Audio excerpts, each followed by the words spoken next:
The invasion of Poland on September 1, 1939 by Adolf Hitler and the Nazi Party prompted Britain and France to declare war on Germany 2 days later, sparking the beginning of what would eventually be called World War II. After Hitler was elected Chancellor of Germany in 1933, he established the Third Reich, which became popularly known as Nazi Germany. The anti-Semitism reflected by the new political rulers of Germany was expressed by the mass killing of Europe's Jewish population.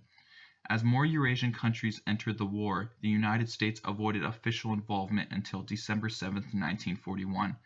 On this day, the Japanese bombed the American fleet at Pearl Harbor in Hawaii. This event provoked the United States to declare war on Japan the next day, officially entering the country into World War II. The tragedy of Pearl Harbor rang throughout the nation and hit a nerve in all Americans, causing many young men, including Jack Linscott, to enter the armed forces. Jack Linscott was born on December 30th, 1924. He grew up in a poor family with his pet cow and worked during his childhood before joining the Navy. When Jack first heard about the attack on Pearl Harbor, he was working on the neighborhood butcher shop. And so it was Sunday, beautiful Sunday morning, and I was working the meat market, just breaking sawdust and scraping blocks and taking a boning knife and scraping meat off of bones. And all of a sudden there was an interruption. There was a ball game on. The Giants and the Dodgers were playing ball. So that was interrupted, and Roosevelt came on. He said, there was to tell us that the Japanese had attacked Pearl Harbor. 23 days later, Jack turned 17 and asked his parents if he could join the Navy, and they disapproved. Later on, Jack got into a fight with a wealthy boy from Whittier and knocked out his 2 front teeth. I had to go before Judge Corrado in Whittier in Superior Court. They didn't have but one court. And Judge Corrado was a nice little gentleman, been there forever. And he said, "Hi, Jack, how you doing?" He knew I'd been there before, little tiny things. And he says, "What are you here for today?"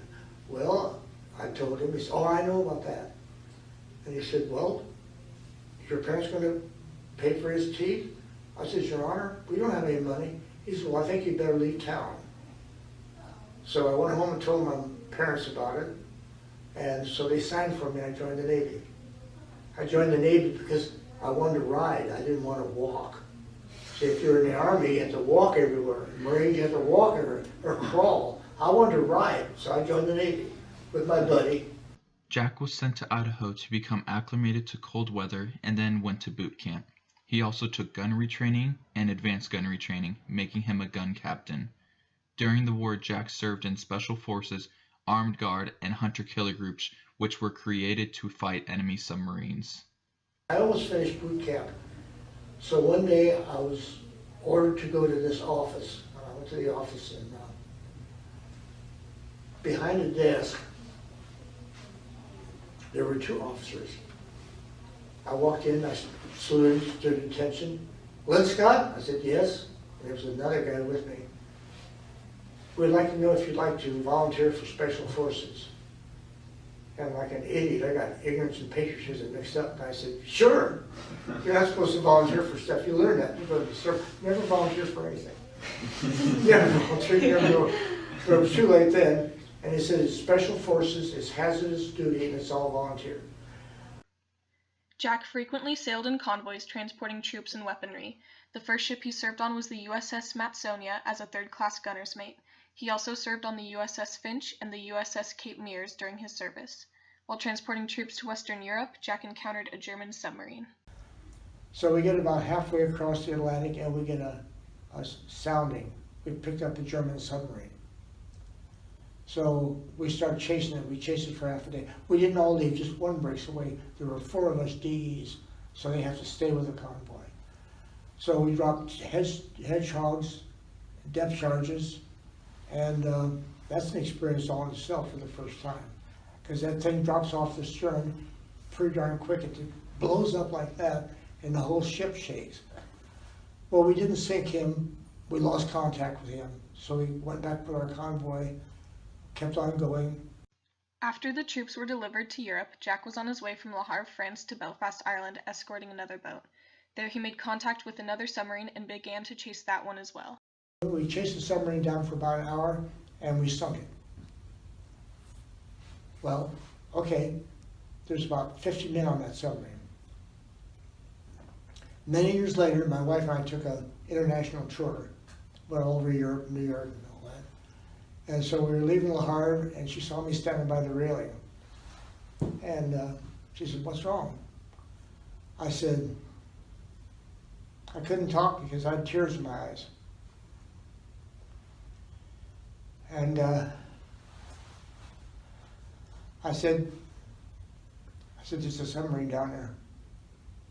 And I said, there's probably 50 guys aboard. I didn't sink it, but the other guys did. But I said, I feel so bad about it. The war's over, you know, and things are back to normal. And I told her, I said, you know, those guys down there are just like me. They're fighting for their country. They're not bad people. They've got Hitler telling them what to do. And they have to answer to him, and they have to answer to their officers. But I said, I'm sure that they have wives and families, sisters and brothers, homes that they want to get back to. And I said, I feel responsible for that. And I still do to this day. As Jack continued to transport the necessities for war and fight in maritime battles, Europe was falling deeper into chaos. On April 16, 1945, the Soviet Union made their final offensive attack and surrounded Berlin, trapping Hitler. Then 14 days later, on April 30th, Hitler committed suicide in his bunker. Germany surrendered a week later, marking May 8th as Victory in Europe Day. The victory celebrations were limited as the war continued on in the Pacific. 3 months later, on August 6, 1945, the United States dropped the first atomic bomb on Hiroshima, Japan, devastating the local population. 3 days later, the United States dropped another atomic bomb on the Japanese city of Nagasaki. Then on August 14, 1945, Japan announced its unconditional surrender and formally surrendered on September 2nd on the USS Missouri in Tokyo Bay. That September, the United States began to rescue its prisoners of war on scattered Japanese islands, including Formosa, present-day Taiwan. The United States did not know whether or not Formosa had surrendered when they went to rescue their men, which made the ships stand their guard. Jack was on the USS Finch when he went to rescue the American prisoners from the Formosa prison camps. He was stationed on the docks with a machine gun in hand to protect the ships with his friend. When the leader of the prison camps came too close to the boat dock, Jack was relieved when his commanding officer repealed his order not to let anyone on the docks. In that moment, he began to think about his home and his family, missing everyday life. The prisoners of war were rounded up and brought onto the ships. Brought these guys back to the ship, and while we were gone, the bakers baked fresh bread and butter. These guys hadn't had bread and butter for 4 years. And they're standing there with those funny little grins on their faces. They look better than they are. These guys are in bad shape. These are the walking wounded, you might say. These guys are going to have to go back and have treatment for months and months and months when they get back to the United States to get their brains straightened out and everything. But anyway, they're just getting ready to eat their bread and butter after all those years of not having anything like that. And what happens when they eat that, as soon as it gets down, it comes right back up again. With the war over, the American soldiers returned home to parades and celebrations throughout the nation. Jack vividly remembers one specific parade that he watched with his friend. I look at this parade going down the street, and I'm standing with my buddy, and I look up, there's a girl in front of the parade twirling a baton. She's strutting, and she's running around and flipping this baton in the air, catching it, and she's got these little white boots on and long, long legs, long blonde hair over her shoulders, blue eyes, and a killer smile. I looked at my buddy and I said, that is the most beautiful girl I've ever seen in my life. I almost passed out. I said, I'm going to marry that girl. He said, good luck with that. A year later, we were married.